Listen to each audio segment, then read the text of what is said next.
नमस्ते, मी अनिता सुनील गायकवाड, कोरोची तालुका, इंदापूर जिल्हा, पुणे. मनोबल आसरा फाउंडेशनचे सभासद आहे आणि आमच्या मनोबल आसरा फाउंडेशनच्या अध्यक्षांनी या मावशींची काय व्यवस्था केली आपण त्यांच्याच तोंडून ऐकून घ्यावा. मावशी, तुम्ही इथं कधी आलाय? चांगलं सांभाळतात का? हा, सांभाळते. कोण कोण आहे तुम्ही? माझी पोरगी. तुम्ही कुठून, म्हणजे कुठे यांना भेटला? आम्ही बिजवडीत म्हणून माझी पोरगी फलटणला सापडली. गावडे पाहुण्याने आणली, त्यांनी दवाखाना केला. दवाखान्यात हिथं आणली, हिथं आम्हाला सांभाळतात चांगली. तिला दवाखाना केला? हा, अगोदर कुठं दवाखान्यासाठी ठेवली होती का? कुठल्या आश्रमात? कुठंच नाही केली.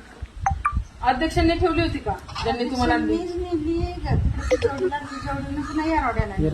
एरोडे ट्रीटमेंट देऊन नंतर इथं आणली. आता ती बरी आहे का? हाय बरी.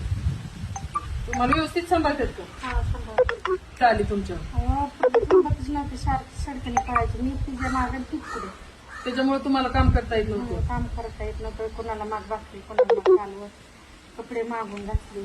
कपडे भाकरी मागून खायचं असेल. आता इथं मागावं लागतंय का? नाही की. राहण्याची व्यवस्था आहे का? हाय. हे अध्यक्ष आहेत आमचे मनोबल आसरा फाउंडेशनचे राजूभाऊ गावडे. यांच्याकडे अशा निराधार बेवारस महिलांची व्यवस्था केली जाते आणि त्यांना आता त्या महिलांची खाण्यापिण्याची तर व्यवस्था आहे, पण राहण्यासाठी सुद्धा त्यांच्यासाठी हा निवारा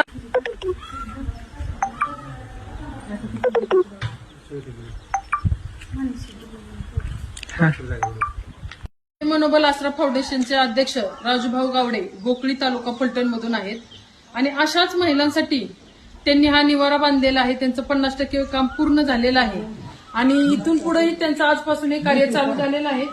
थोडं त्यांच्याशी बोलू.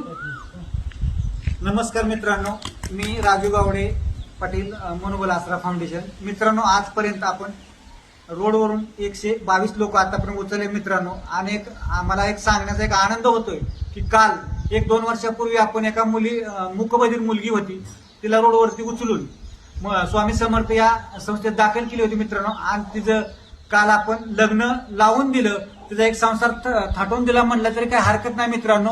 आणि असेच कार्य माझ्याकडून पुढे घडत जावं ही ईश्वरचरणी प्रार्थना करतो. आणि ताई बोलतील. हे भाऊंचं कार्य 4 वर्षापासूनचं आपल्या सर्वांसाठी खूप आनंदाची बातमी आहे आणि असंच कार्य त्यांचं इथून पुढे चालावं. त्यांच्या इथून पुढच्या कार्याला आमच्याकडून खूप शुभेच्छा. आणि आम्ही त्याच फाउंडेशनचे सभासद असल्यामुळं आमचं त्यांना भरपूर सहकार्य राहील, हातभार राहील. आणि भाऊ, तुम्ही जे कार्य करताय त्याबद्दल सर्वांच्या वतीने तुमचं खूप खूप धन्यवाद.